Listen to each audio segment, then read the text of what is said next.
Now, in the meantime, President Bola Tinubu, in his Democracy Day speech, promised to carry Nigerians along in his handling of the nation's affairs.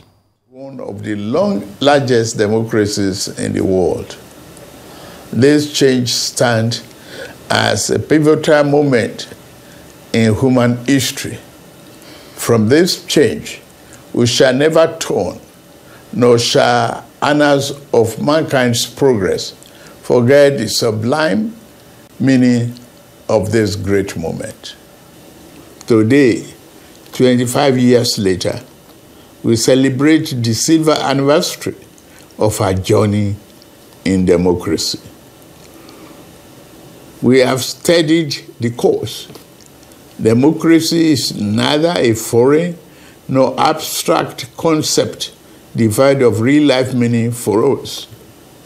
Neither can we afford to reduce or minimize it to being nothing but the mere holding of periodic elections where one candidate and party outdo another. While elections attract democratic attention, they are but one aspect of democracy.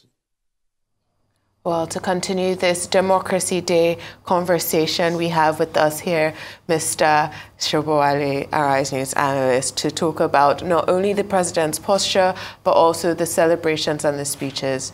Welcome, sir. It's a pleasure of me as usual. Thank you, sir. Right. So how do you feel about the 25 years of our return to democracy, celebrations that are going on right now? And do you believe that the dividends of democracy are being felt across the country by Nigerians? Let's leave the dividends aside for now. Let's talk about the celebration of democracy and the president's speech. Well, he made it abundantly clear that he will deliver on the dividends of democracy.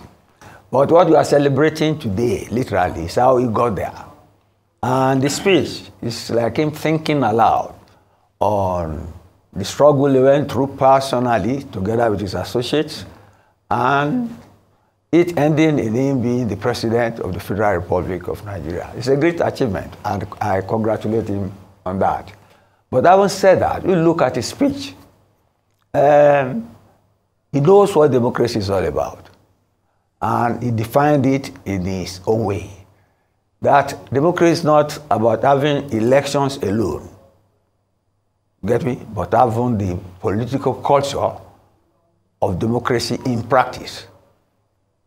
And he even went further, that not all democracies have, democracy must have an election. But it's not the fact that you have election does not mean that you are a democracy. That is a very, very frank admission from a Nigerian politician. It is globally known, if not, it is even locally known, that Reagan is literally the culture of Nigerian democracy. And if he has said that, it means there is some hope, there is need, there will be a move for some redress.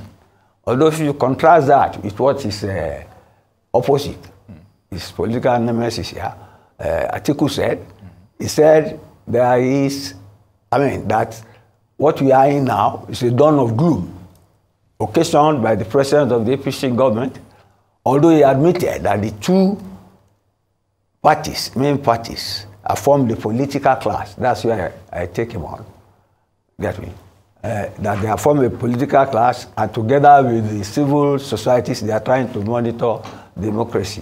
But my take on this is that if he said they are forming a political class, it's an admission of guilt that I will discuss on later. But you see, how did we come to democracy day? We came from colonialism. You get me? The president has highlighted those involved in the struggle. These are heroes of our time, especially of my own generation, because we are there. I don't want to mention names, but they are there, and he has given them due honor, for which I congratulate him. But having said that, where do we go from there? You see, our history, political history, is littered with military adventurism, military governance. And look at this. Each time the military came in, they were given literally a standing ovation by the masses until they start misbehaving consequently. The president has said that he has put in place reforms. He will not disappoint Nigerians, and he's asking them to bear with him. We all know the reforms are biting hard. But so far, so good. He has the benefit of doubt, and he has the goodwill of the masses, with Labour breathing down his neck. Yeah. Although right now, Labour has said he is the one to be the final arbiter, but he has skillfully dodged the issue again, you get me, and pushed it to the National Assembly. All right, Mr. Sobowale, if you don't mind me coming in, because we're fast running out of time, but what will it take to preserve democracy in Nigeria, especially when our multi-ethnic configuration has been threatened over time with terrorism, inequality, corruption, and of course acts of secession, good governance, yeah, over time. Straightforward, good, honest, and yet we responsive, accountable democracy that gives dividends of democracy on the table for people to eat and live in peace and earn a living decently. That is it. Otherwise, you don't need to go far to get a reminder of what will happen. You have next door the Confederation of the Allies of Sahel States, who are broken up from ECOWAS. You have the president of Senegal trying to woo them to come back to ECOWAS. The antidote to